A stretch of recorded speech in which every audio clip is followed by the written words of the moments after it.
வணக்கம் எல்லாருக்கும். ஸோ இந்த வீடியோவில் எதை பற்றி பார்க்க போகிறோம்னா, இந்த ஷார்ட் ஃபால் வேகன்சிஸை பற்றி நிறையாவே டவுட்ஸ் கேட்டிருந்தீங்க. அதாவது ஷார்ட் ஃபால் வேகன்சி எப்படி சார் ஃபில் பண்ணுவாங்க, எப்போ வந்து ஷார்ட் ஃபால் வேகன்சி வரும் அப்படிங்கிற ஷார்ட் ஃபால் வேகன்சினா என்ன அப்படிங்கிறத வந்து கேட்டிருந்தீங்க.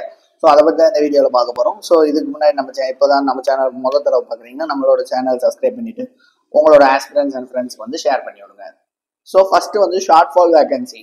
ஸோ ஷார்ட் ஃபால் வேகன்சி அப்படின்னா என்னன்னா, எக்ஸாம்பிள் ஏதோ ஒரு எக்ஸாமாக இருக்கட்டும், ஓகேவா. ஸோ நீங்கள் டிஎன்பிஎஸ்சி குரூப் 1 இருக்கட்டும், குரூப் 2 இருக்கட்டும், குரூப் 4 இருக்கட்டும், இல்லை கம்பைன் சிவில் சர்வீஸ், நான் இன்டர்வியூ போஸ்ட், ஏதோ ஒரு எக்ஸாமாக இருக்கட்டும். இப்போ அதுக்கு வந்து வேகன்சி ஸ்ப்ரெட் அவுட் வந்து இந்த மாதிரி கொடுத்துருப்பாங்க நோட்டிஃபிகேஷன்லேயும். ஸோ பிசி கேட்டகரிக்கு இவ்வளோ வேகன்சி இருக்கு, எம்பிசி கேட்டகரிக்கு இவ்வளோ வேகன்சி இருக்கு, எஸ்சி கேட்டகரிக்கு இவ்வளோ வேகன்சி இருக்கு, எஸ்டி கேட்டகரிக்கு எவ்வளோ வேகன்சி இருக்கு, அது போக ஜென்ரல் கேட்டகரி கேண்டிடேட்ஸ்க்கு வந்து இவ்வளோ வேகன்சி இருக்கு. ஸோ எக்ஸாம்பிளுக்கான வேகன்சிஸ் வந்து நாங்கள் கொடுத்துருக்கேன் கீழே. ஸோ இதில் இப்போ ஷார்ட் ஃபால் வேகன்சி அப்படின்னா என்ன அப்படின்னா, ஸோ எக்ஸாம்பிள் இப்போ எம்பிசி கேண்டிடேட்ஸ் வந்து இருக்காங்கன்னு நான் வச்சுக்கோங்க. ஸோ எம்பிசி கேண்டிடேட்ஸ்க்கான 60 வேகன்சிஸ் வந்து கொடுக்குறாங்க, ஓகேவா. ஸோ மேபி அப்ளை பண்ணவங்க வந்து குவாலிஃபை ஆகாமல் இருக்காங்க. ஸோ அந்த குவாலிஃபையிங் மார்க் எடுக்கல, கவுன்சிலிங்கான குவாலிஃபையிங் மார்க் எடுக்கல, ஓகேவா. குவாலிஃபையிங் மார்க் எடுக்கல, இல்ல இங்க குவாலிஃபை ஆனவங்க வந்து சர்டிபிகேட்டை வந்து ஒழுங்கா அப்லோட் பண்ணாம இருக்காங்க, அப்படின்னா ஸோ இவங்களோட கேண்டிடேச்சர்லாம் வந்து ரிஜெக்ட் பண்ணிடுவாங்க, ஓகேவா. சர்டிபிகேட்டை ஒழுங்கா அப்லோட் பண்ணலைன்னா அவங்க வந்து நாட் ஃபிட், ஓகேவா, கவுன்சிலிங் ஃபிட் இல்லை.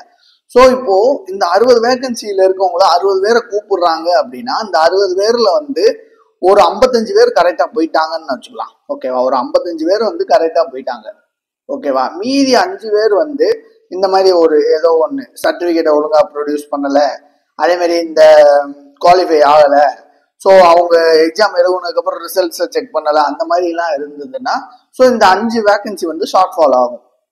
ஸோ இப்போ இந்த 5 வேகன்சியை எப்படி ஃபில் பண்ணுவாங்க அப்படின்னு பார்த்தீங்கன்னா, அகெயின் ஒரு அட்வர்டைஸ்மெண்ட் வந்து விடுவாங்க. அதாவது இன்னும் ஷார்ட் ஃபால் வேகன்சி ஆயிடுச்சு, இன்னும் வந்து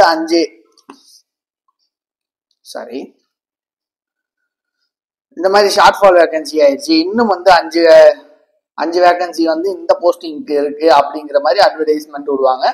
ஸோ அது ஃபாலோ பண்ணி அடுத்த செகண்ட் ரவுண்ட் ஆஃப் கவுன்சிலிங்ஸ் வந்து அந்த பர்டிகுலர் போஸ்ட்டுக்கு, அந்த பர்டிகுலர் கேட்டகரிக்கு கண்டக்ட் பண்ணுவாங்க, இந்த 5 வேகன்சிஸை ஃபில் பண்றதுக்கு. ஸோ இதுதான் ஷார்ட் ஃபால் வேகன்சி. ஸோ ஏதோ ஒரு காரணத்தினால அந்த வேகன்சி ஃபில் ஆகாம இருக்கு, எய்தர் அவங்க குவாலிஃபைங் மார்க் எடுக்காம இருந்தாங்க, இல்லை வந்து அவங்க வந்து சர்டிபிகேட் வந்து ஒழுங்கா ப்ரொடியூஸ் பண்ணல, அப்படிங்கிற காரணத்தினால அந்த வேகன்சி வந்து ஷார்ட் ஃபால் ஆகுறது தான் இந்த ஷார்ட் ஃபால் வேகன்சிஸ். அந்த வேகன்சிஸை ஃபில் பண்றதுக்காக அட்வர்டைஸ்மெண்ட் கொடுப்பாங்க. அட்வர்டைஸ்மெண்ட் கொடுக்குற மூலமா மீதி இருக்க எவ்வளவு வேகன்சியோ அதை ஃபில் பண்ணுவாங்க. ஸோ இது ஷார்ட் ஃபால் வேகன்சிஸ்.